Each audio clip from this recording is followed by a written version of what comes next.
Hello everyone. चलो, अच्छा, हमने एक इनकम तो हमने डिस्कस कर ली which is taxable under the head other sources. कौन सी? Winning from lottery, crossword puzzle, card games, horse races, betting, gambling, वो हमने पूरा डिस्कस करा डिटेल में। अच्छा, अब हम सेकेंड इनकम डिस्कस कर रहे हैं, gift. Very very important case, very very important. ठीक है, पता है इसमें ना एक बात पहले याद रखो, गिफ्ट आपको ना दो तरीकों से आपको गिफ्ट मिल सकता है।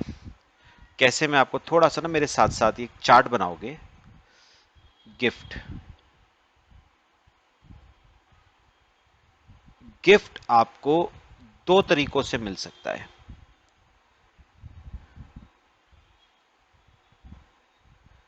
अच्छा, या तो आपको गिफ्ट मिलेगा मॉनेटरी टर्म्स में, या तो आपको गिफ्ट मिलेगा मॉनेटरी टर्म्स में यानी मनी टर्म्स में, या आपको गिफ्ट मिलेगा non monetary gift, non monetary terms में। अच्छा, अगर हम बात करें मॉनेटरी टर्म्स की, अगर हम बात करें मॉनेटरी टर्म्स की, तो मॉनेटरी टर्म्स में मतलब क्या आ गया? जैसे गिफ्ट आपको कैश में मिला, चेक के थ्रू मिला, ड्राफ्ट मिला, एटसेट्रा। तो अगर आपको गिफ्ट कैश में मिलता है, चेक के फॉर्म में मिलता है, ड्राफ्ट के फॉर्म में मिलता है, तो उसे हम मॉनेटरी गिफ्ट कहते हैं। अच्छा, then what is non monetary? पता है नॉन मॉनेटरी गिफ्ट भी ना दो तरीके का होता है। नॉन मॉनेटरी गिफ्ट भी दो तरीके का होता है। पहला, हो सकता है आपको कोई मूवेबल प्रॉपर्टी गिफ्ट के फॉर्म में मिल जाए, आपको कोई मूवेबल प्रॉपर्टी गिफ्ट के फॉर्म में मिल जाए, या हो सकता है आपको कोई इमूवेबल प्रॉपर्टी मिल जाए in the form of gift.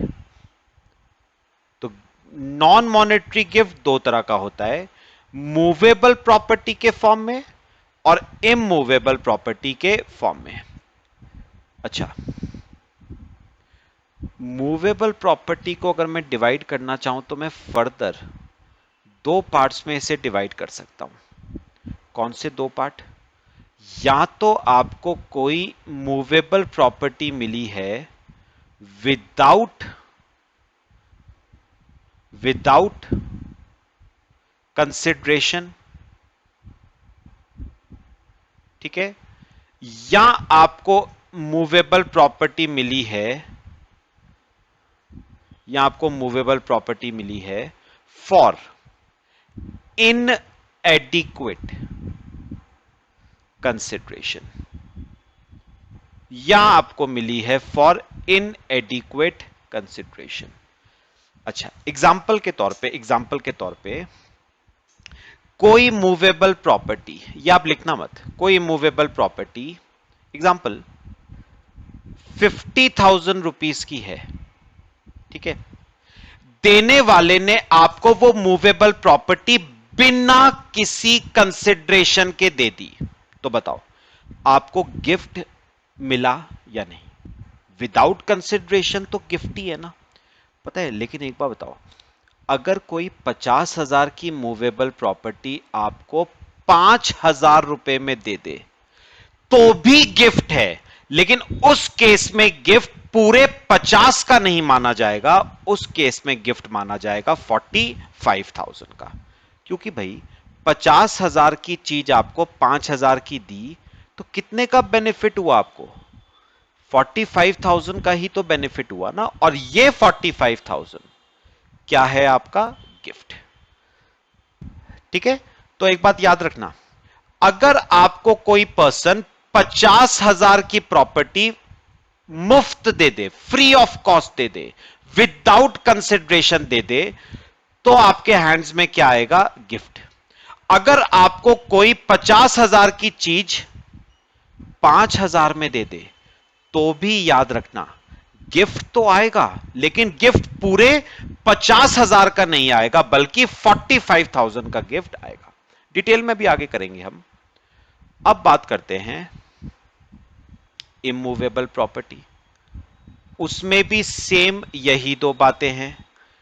Immovable property आपको दी जा सकती है विदाउट कंसिडरेशन, या इमूवेबल प्रॉपर्टी आपको दी जा सकती है फॉर इनएडिक्वेट कंसिडरेशन। दोनों ही केस में आपके हैंड्स में बताओ क्या आएगा? गिफ्ट आएगा। ठीक है, कॉपी कर लो पहले इतना, फिर आगे समझना शुरू करते हैं। तो मेरे को एक बात बस समअप करो। गिफ्ट आपका दो तरह का हो सकता है। या तो आपको गिफ्ट मिले मॉनेटरी टर्म्स में, या आपको गिफ्ट मिले नॉन मॉनेटरी टर्म्स में। मॉनेटरी टर्म्स का मतलब आपको कैश में दिया जा रहा है, चेक में दिया जा रहा है, ड्राफ्ट में दिया जा रहा है, या कोई और मोड हो सकता है। नॉन मॉनेटरी मतलब मूवेबल प्रॉपर्टी के फॉर्म में दिया जा रहा है, या इमूवेबल प्रॉपर्टी के फॉर्म में विदाउट कंसिडरेशन दिया जाए, या फॉर इनएडिक्वेट कंसिडरेशन दिया जाए। दोनों ही केस में गिफ्ट अराइज करेगा। तो हमें बताओ कि टोटल कितने पॉइंट्स हमें डिस्कस करने हैं। पहला, गिफ्ट अगर मॉनेटरी टर्म्स में दिया जाता है। दूसरा, अगर मूवेबल प्रॉपर्टी दी जाती है विदाउट कंसिडरेशन। तीसरा, अगर मूवेबल प्रॉपर्टी दी जाती है फॉर इनएडिक्वेट कंसिडरेशन। चौथा, अगर इमूवेबल प्रॉपर्टी दी जाती है विदाउट कंसिडरेशन। और पांचवा, इमूवेबल प्रॉपर्टी दी जाती है फॉर इनएडिक्वेट कंसिडरेशन। तो इस टॉपिक को ना हम टोटल 5 पार्ट्स में कवर करेंगे। ठीक है, कॉपी कर लिया सबने? चलो आ जाओ। देखो, पहले हम करेंगे मॉनेटरी टर्म्स में अगर गिफ्ट दिया जा रहा है तो। लिखो पहला पॉइंट, गिफ्ट दिया जा रहा है इन मॉनेटरी टर्म्स। आपको गिफ्ट दिया जा रहा है इन मॉनेटरी टर्म्स। चलो आ जाओ अपने नोट्स पे साइड बाय साइड। क्या कहता है देखो, पहला केस,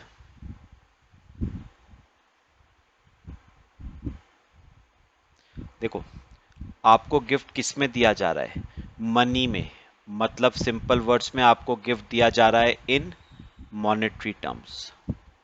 अब देखो वो क्या कहता है। वो कहता है aggregate amount received by individual और एचयूएफ अगर एक्सीड करता है 50,000 रुपीज को, whole of such amount would be chargeable to tax. चलो आ जाओ, क्या कहना चाह रहा है वो?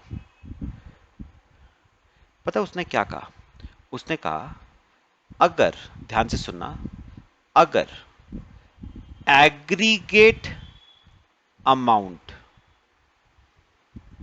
ऑफ गिफ्ट इन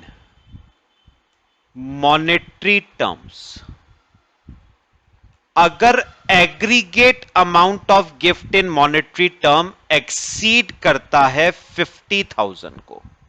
ठीक है, अब सुनो, मतलब यहां पर अभी समझना क्या है। What do you mean by word aggregate? चलो एग्जाम्पल यहां पर लिखोगे मेरे साथ साथ। पता है हुआ क्या? सुनो, हुआ क्या, मुझे इस साल ना, मुझे इस साल मतलब फाइनेंशियल ईयर 1920 में, मुझे फाइनेंशियल ईयर 1920 में गिफ्ट इन मनी टर्म्स, मुझे गिफ्ट इन मनी टर्म्स मिले हैं। अच्छा, मुझे ए से, मेरा एक फ्रेंड है ए, मुझे उससे 20,000 रुपए का गिफ्ट मिला है, 20,000 रुपीज का। मेरा एक और फ्रेंड है बी, उससे मुझे मनी टर्म्स में गिफ्ट मिला है 15,000 का। मेरा एक और फ्रेंड है सी, उससे मुझे गिफ्ट मिला है मनी टर्म्स में 25,000 का। तो उन्होंने कहा कि, ध्यान से सुनना, उन्होंने कहा आपको जितने गिफ्ट, आपको जितने गिफ्ट मनी टर्म्स में, मनी टर्म्स में जितने गिफ्ट आपको मनी टर्म्स में मिले हैं ना, उन सब का, उन सब का एग्रीगेट कर दो। तो मैंने, ठीक है, जैसा उन्होंने कहा था मैंने वैसा करा। मैंने इन गिफ्ट इन मनी टर्म्स का कर दिया एग्रीगेट, मतलब टोटल, और वो टोटल आ रहा है 60,000। अब सुनो उन्होंने क्या कहा। उन्होंने कहा आपको जितने गिफ्ट मनी टर्म्स में मिले हैं उन सब का एग्रीगेट कर दो, और अगर वो एग्रीगेट 50,000 रुपए से ज्यादा है तो बताओ, हमारे वाले केस में जितना आपको गिफ्ट इन मनी टर्म्स मिले हैं उनका एग्रीगेट 60 है, विच इज मोर देन 50,000। तो उस केस में उन्होंने कहा, लिखना क्या कहा, entire amount of gift will be taxable. Entire amount of gift will be taxable. फिर से एक बात और आती है, what do you mean by entire amount of gift will be taxable? याद रखना, अगर आपको गिफ्ट मनी टर्म्स में मिले हैं और उन सब का एग्रीगेट 50,000 रुपए को एक्सीड करता है तो पूरा गिफ्ट क्या होगा, टैक्सेबल। पूरा मतलब पूरा 60,000, पूरा 60,000 क्या होगा, taxable. Therefore that is ₹60,000 will be taxable. ये मत करना कि 50,000 से ऊपर जितना है वो टैक्सेबल होगा, नहीं, पूरा अमाउंट ऑफ गिफ्ट क्या होगा, टैक्सेबल, यानी पूरा 60,000 क्या होगा, टैक्सेबल। ये आ गया गिफ्ट इन मनी टर्म्स। तो मैं एक बार सम अप कर दूं, उसने क्या कहा, उसने कहा जितने भी गिफ्ट ड्यूरिंग द ईयर आपको मनी टर्म्स में मिले हैं उन सब गिफ्ट्स का क्या कर दो, टोटल कर दो। अगर वो टोटल 50,000 रुपए को एक्सीड कर जाता है तो पूरा अमाउंट यानी पूरा 60,000 क्या होगा, टैक्सेबल। कौन से हेड में टैक्सेबल होगा, under the head income from other sources. बात समझ आई मेरे ख्याल से। चलो कॉपी कर लो पहले से, फिर अगले पे आते हैं। कॉपी कर लो।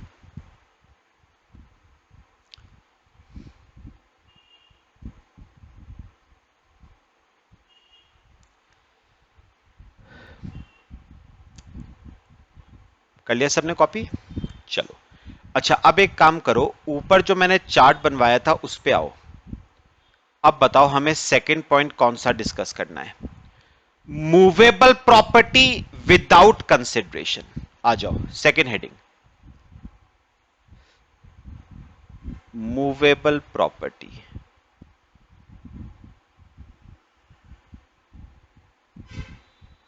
Without consideration. पता है इसमें ना, मेरी बात ध्यान से सुनना, पता है इसमें ना एक बात का ध्यान पहले रखो कि ना, ये जो वर्ड है मूवेबल प्रॉपर्टी, इसमें क्या क्या आएगा, किस किस प्रॉपर्टी को मूवेबल माना गया है। सबसे पहले shares and securities, second jewellery, third archaeological, collections. Third, drawings, paintings, sculptures,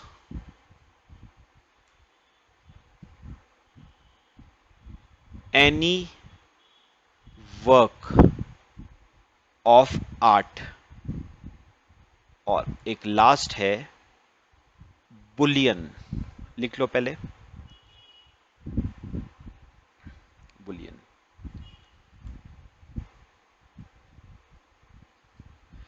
तो इन 8 चीजों को मूवेबल प्रॉपर्टी की डेफिनेशन में कवर किया गया है।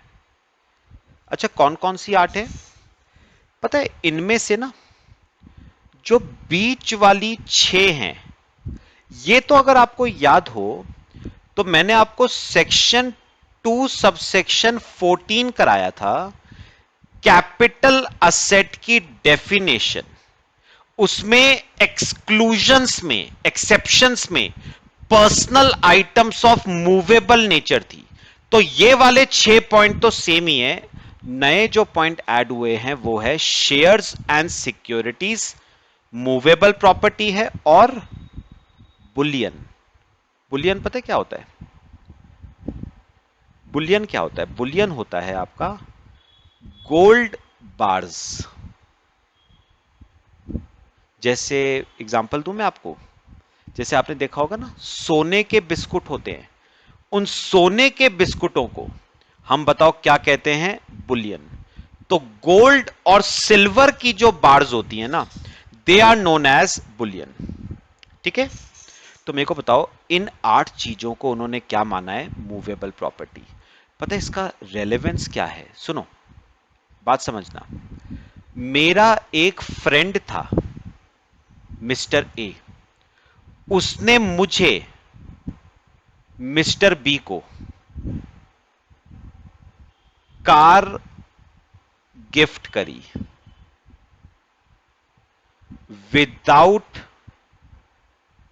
कंसिडरेशन।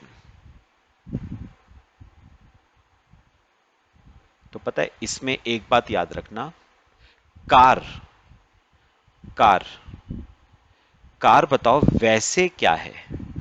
कार वैसे तो एक मूवेबल प्रॉपर्टी है, लेकिन कार को मूवेबल प्रॉपर्टी की डेफिनेशन में कवर नहीं करा गया है। तो याद रखना, car is not covered under definition of movable property. तो कार हो गई, बाइक हो गई, टीवी, फ्रिज, रेफ्रिजरेटर, सब मूवेबल प्रॉपर्टी हैं, लेकिन उन्हें मूवेबल प्रॉपर्टी की डेफिनेशन में कवर नहीं करा गया है। इसका मतलब ऑल्दो ये कार विदाउट कंसिडरेशन दी गई है, ऑल्दो ये कार विदाउट कंसिडरेशन दी गई है, फिर भी मिस्टर बी के हैंड्स में गिफ्ट अराइज नहीं करेगा, उसे गिफ्ट माना नहीं जाएगा। और income from other sources head में कुछ भी अमाउंट टैक्सेबल नहीं होगा।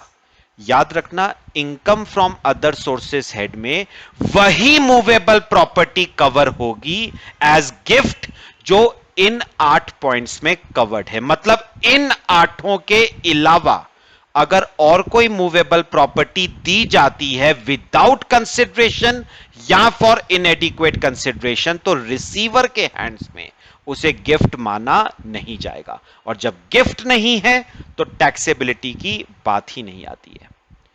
चलो कॉपी करो इतना, फिर मैं आगे करता हूं आपसे बात।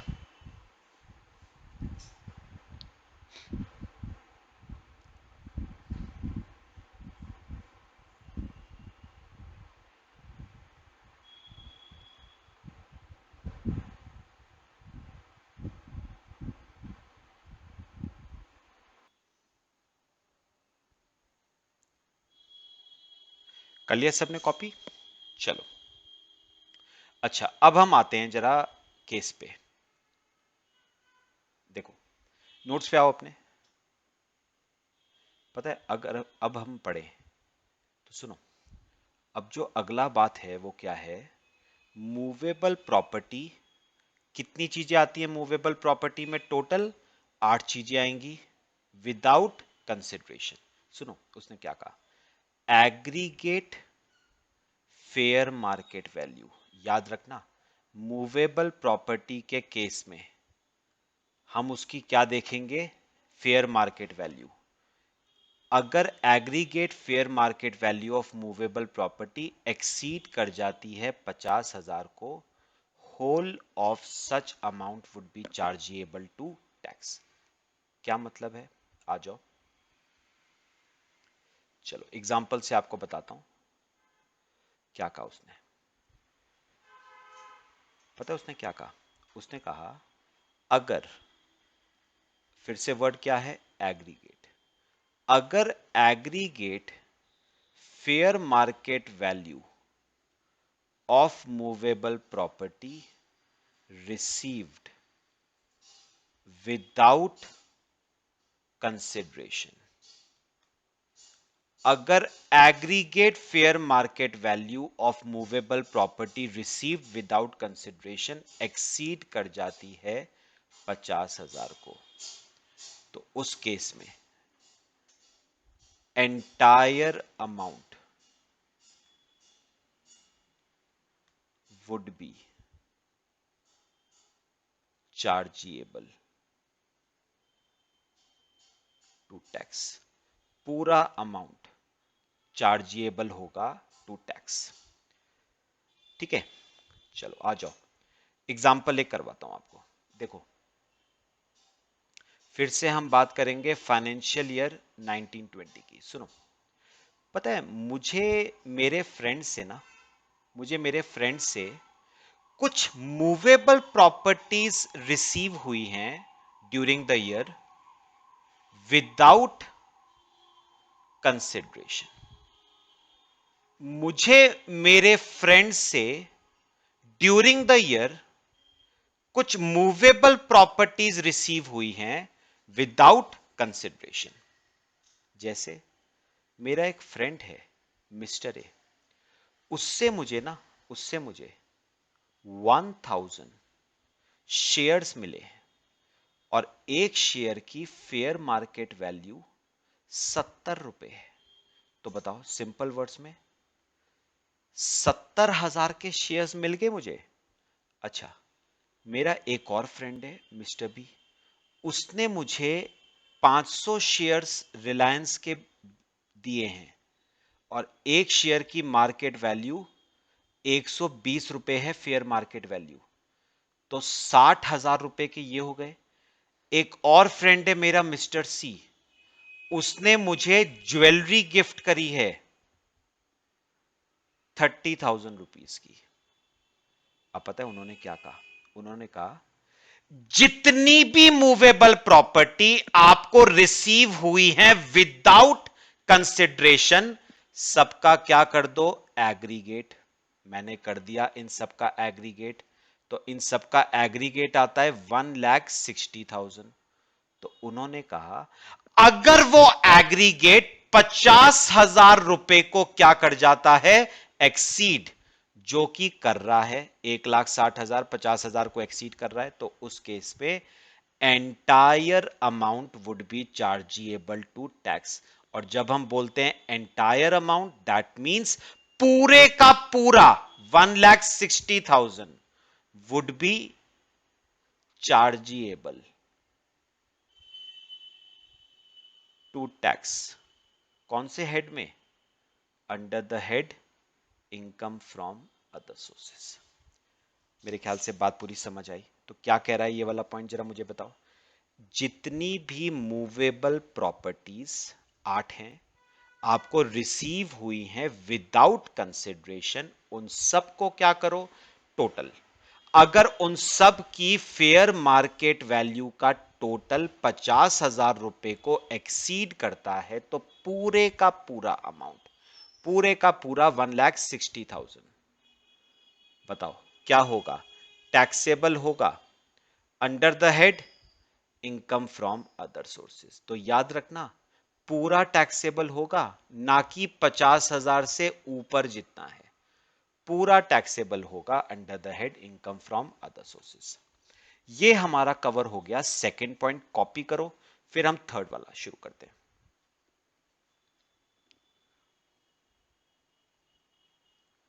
कॉपी कर लो सब,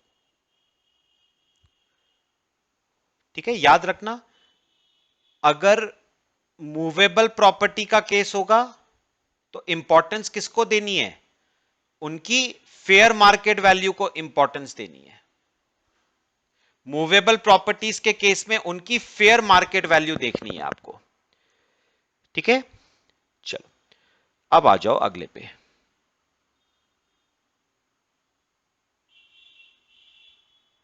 थर्ड पॉइंट, थर्ड पॉइंट है मूवेबल प्रॉपर्टी। अभी मूवेबल प्रॉपर्टी पे ही हैं। Movable property received for inadequate consideration। Movable property received for inadequate consideration। आ जाओ क्या कह रहा है वो, अपने नोट्स पे आ जाओ। देखो उसने क्या कहा, अगर आपको मूवेबल प्रॉपर्टी रिसीव हुई है, अगर आपको मूवेबल प्रॉपर्टी रिसीव हुई है फॉर इनएडिक्वेट कंसिडरेशन, तो उस केस में aggregate fair market value of movable property minus consideration received. अभी डिस्कस करते हैं। If such difference, if difference exceeds 50,000 then whole of such difference shall be chargeable to tax। आ जाओ देखो, लिखो इसमें, लिखो if difference between, if difference between aggregate fair market value, if difference between aggregate fair market value and consideration paid exceeds 50,000 then entire difference would be chargeable, would be chargeable to tax। चलो copy करो इसे, फिर मैं आपको example देता हूं इसका।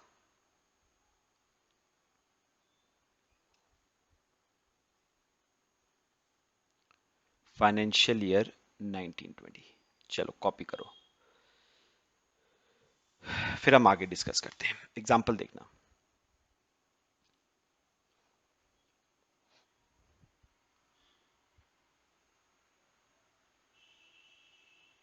एक काम करो, 3 कॉलम बनाओ, 3 कॉलम।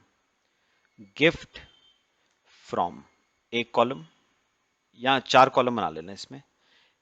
फेयर मार्केट वैल्यू, ठीक है। अगला कंसिडरेशन पेड, और चौथा डिफरेंस। ये 4 कॉलम बना लो। चलो समझते हैं। देखो पता है उन्होंने क्या कहा, उन्होंने कहा ये देखो हमें इस साल कुछ मूवेबल प्रॉपर्टीज मिली हैं for inadequate consideration. What do you mean by इनएडिक्वेट consideration, मैं आपको समझाता हूं। पता है मुझे ना एक मूवेबल प्रॉपर्टी मिली है मेरे फ्रेंड ए से, जिसकी फेयर मार्केट वैल्यू 70,000 रुपए है। पता है इनएडिक्वेट कंसिडरेशन हम कब कहते हैं, जब 70,000 रुपए की चीज वो आपको 70,000 रुपए से कम में दे दे, that is known as inadequate consideration. मान के चलो उसने 70,000 की चीज आपको 30,000 की दे दी। तो मुझे एक बात बताओ, अगर वो 70,000 की चीज आपको 30,000 की देगा, तो गिफ्ट आप 70,000 का थोड़ी ना कह लोगे भाई, 30,000 आपकी जेब से भी तो गया है। उस केस में गिफ्ट कितने का कहोगे? यही तो कहोगे कि मुझे बेनिफिट 40,000 का हुआ। तो ये 40,000 गिफ्ट का अमाउंट है। अच्छा, मुझे मेरे एक फ्रेंड बी से 50,000 फेयर मार्केट वैल्यू की मूवेबल प्रॉपर्टी मिली है 15,000 रुपए में। तो कितने रुपए का गिफ्ट कहोगे? 35,000 रुपए का। फ्रेंड सी, फ्रेंड सी ने मुझे 30,000 रुपए की चीज 10,000 रुपए में दे दी, तो गिफ्ट कितने का कहोगे? 20,000 का। अब आप अगर ऊपर पढ़ोगे, तो देखो ऊपर पढ़ोगे तो क्या कह रहा है वो कह रहा है if difference between aggregate fair market value and consideration, यानी पता है क्या, अगर इस डिफरेंस का एग्रीगेट करना, कितना आता है इस डिफरेंस का एग्रीगेट? 95,000। उसने कहा अगर इस डिफरेंस का एग्रीगेट कितने रुपए को एक्सीड कर गया, अगर इस डिफरेंस का एग्रीगेट 50,000 रुपीस को एक्सीड कर गया ना, तो पूरे का पूरा अमाउंट क्या होगा? टैक्सेबल। यानी आप कहोगे since aggregate difference, since aggregate difference between fair market value and consideration paid exceeds 50,000, therefore entire amount of rupees 95,000 will be chargeable to tax, will be chargeable to tax under the head income from other sources। तो याद रखना, अगर अगर आपको movable property, अगर आपको during the year movable properties मिली हैं फॉर इनएडिक्वेट कंसिडरेशन, तो आप क्या करना, हर मूवेबल प्रॉपर्टी की फेयर मार्केट वैल्यू और कंसिडरेशन के बीच का डिफरेंस निकाल लेना, सारे डिफरेंसेस का एग्रीगेट कर देना। ये देखो मैंने सारे डिफरेंसेस का क्या किया है, यहां पर सारे डिफरेंसेस का मैंने एग्रीगेट किया है, और उसने कहा अगर ये एग्रीगेट किसको एक्सीड कर गया, 50,000 को एक्सीड कर गया, तो पूरे का पूरा अमाउंट 95,000 का टैक्सेबल होगा under the head income from other sources. चलो कॉपी करो।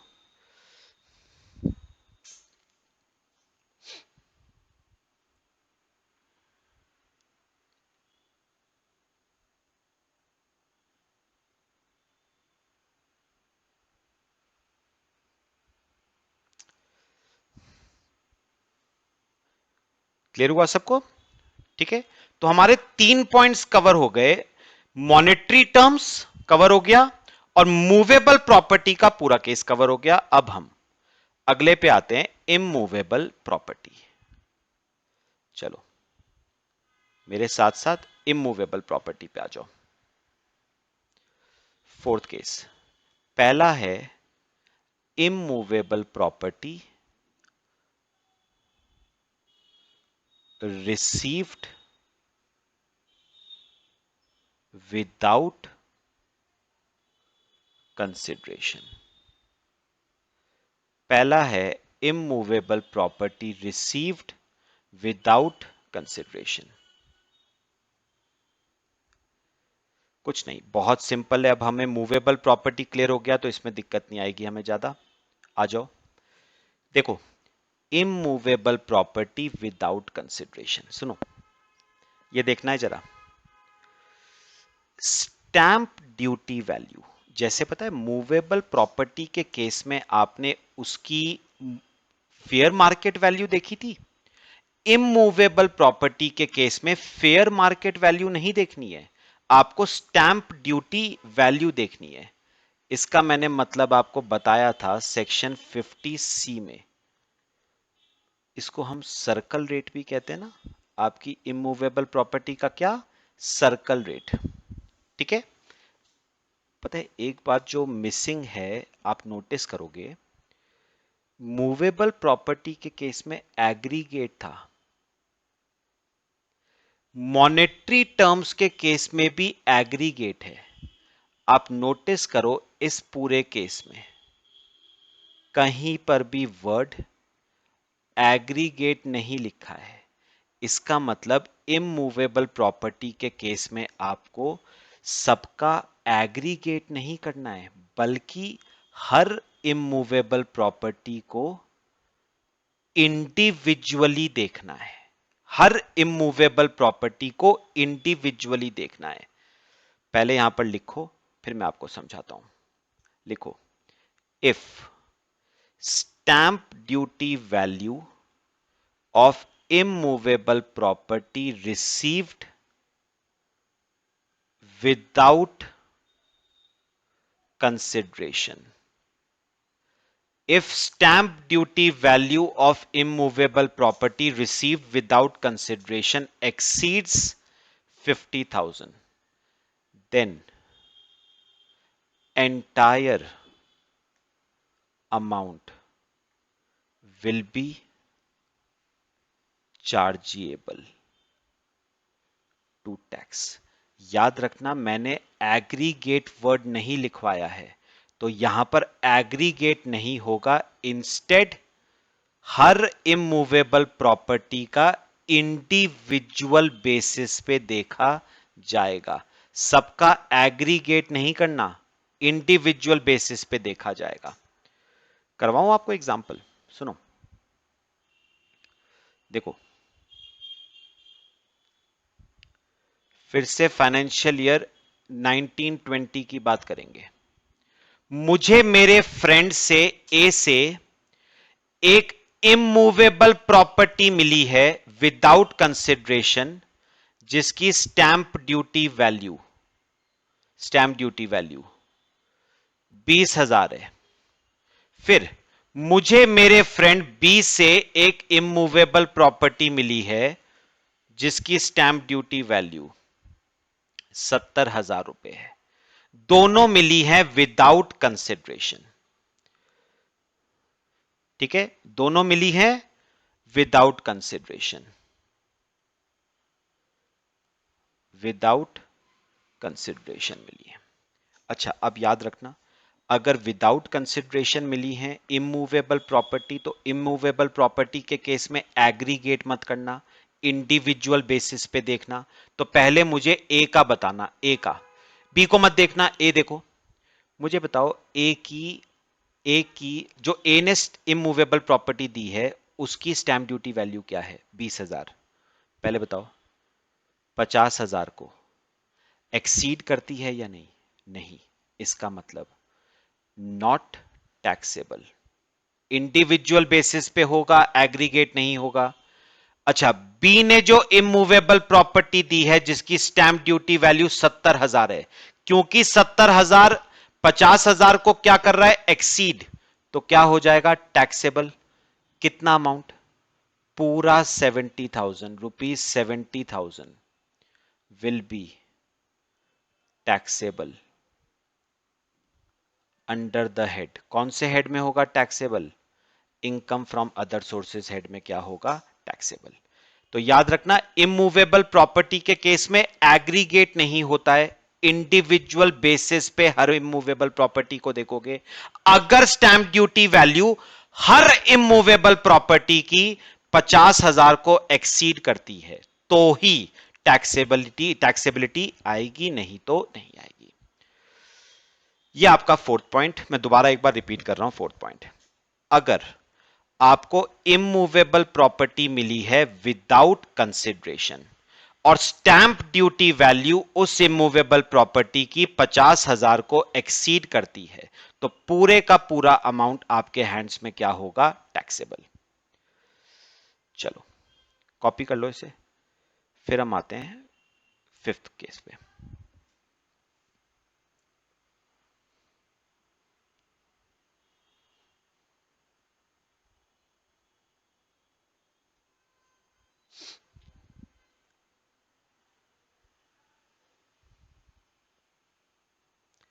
हो गया सबका? चलो आ जाओ बच्चों, फिफ्थ केस करते हैं।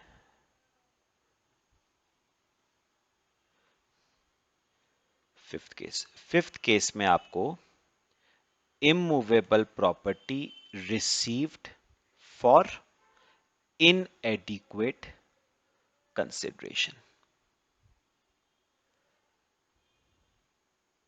अब यहां पर बताओ, इनएडिक्वेट कंसिडरेशन के केस में क्या देखोगे? Difference.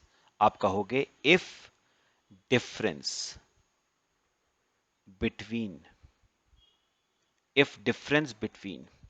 Stamp duty value and consideration paid exceed. यहां पर छोटा सा एक पॉइंट है, यहां पर एक एडिशन किया है उन्होंने। देखो यहां पर पॉइंट एक छोटा सा, थोड़ा सा डिफरेंस है। ये देखो, immovable property for inadequate consideration, उन्होंने कहा अगर स्टैंप ड्यूटी वैल्यू और कंसिडरेशन पेड के बीच का डिफरेंस एक्सीड करता है 50,000 और 5% of consideration whichever is higher को। तो यहां पर एक एडिशन किया है। क्या कहा उन्होंने? अगर स्टैंप ड्यूटी वैल्यू और कंसिडरेशन पेड के बीच का डिफरेंस एक्सीड करता है किसको?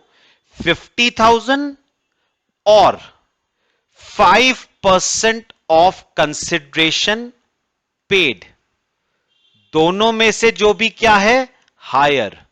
तो उस केस में then entire difference will be taxable under the head income from other sources। चलो आ जाओ, एग्जाम्पल कराता हूं आपको। देखो फिर से फाइनेंशियल ईयर 1920 की बात कर रहे हैं। देखो अब आपको ना आपके फ्रेंड ए से एक इमूवेबल प्रॉपर्टी मिली जिसकी स्टैंप ड्यूटी वैल्यू 1 लाख है।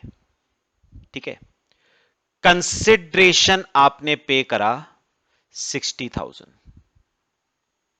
ठीक है, अब उन्होंने क्या कहा सुनो, उन्होंने कहा अगर इन दोनों के बीच का डिफरेंस,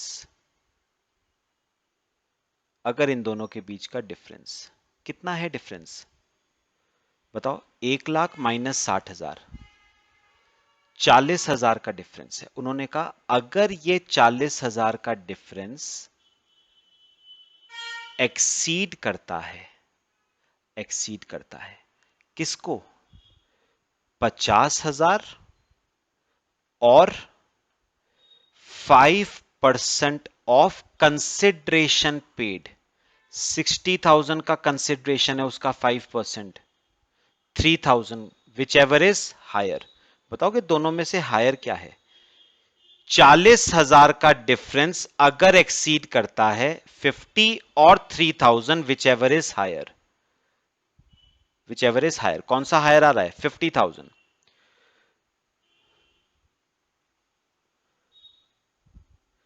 तो अगर ये डिफरेंस 50,000 को क्या करता है? एक्सीड, तो पूरा अमाउंट क्या होगा? टैक्सेबल। बताओगे एक्सीड कर रहा है? नहीं, तो नॉट टैक्सेबल। आ जाओ बेटर अंडरस्टैंडिंग के लिए एक और एग्जांपल देखो। एग्जांपल सुनो, मुझे मेरे एक फ्रेंड बी से इमूवेबल प्रॉपर्टी मिली है जिसकी स्टैंप ड्यूटी वैल्यू 5 लाख है। उसका कंसिडरेशन पेड, मैंने जो कंसिडरेशन दिया वो 80,000 रुपए है। ठीक है, अब बताओ इन दोनों के बीच का डिफरेंस क्या है? 4,20,000 रुपए का डिफरेंस है।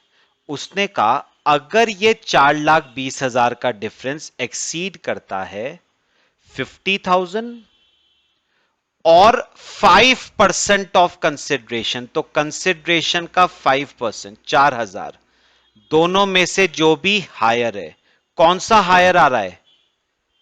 50,000 हायर आ रहा है फिर से। तो अगर ये डिफरेंस 50,000 को क्या करता है? एक्सीड, जो कि कर रहा है, तो entire difference will be taxable. तो बताओगे? Therefore entire rupees 4,20,000 will be taxable under the head income from other sources। पूरा 4,20,000 अदर सोर्सेज हेड में क्या होगा? टैक्सेबल। ठीक है। तो पता है समअप अगर हम करें तो समअप तो यह है कि इमूवेबल प्रॉपर्टीज के केस में आपको देखनी है इंडिविजुअल बेसिस पे, और मूवेबल प्रॉपर्टी के केस में आपको इंडिविजुअल नहीं बल्कि एग्रीगेट बेसिस पे चलना है। ठीक है। चलो, आज हम अभी अभी फिलहाल इतना ही करते हैं। गिफ्ट में हमारा एक पार्ट और मैं कवर करूंगा, वो मोस्ट प्रॉब्ली आज ही कवर कर लेंगे। ठीक है, वो मैं आपको अपलोड कर दूंगा। ठीक है, एक पार्ट 2 इसका और आएगा। चलो कॉपी कर लो।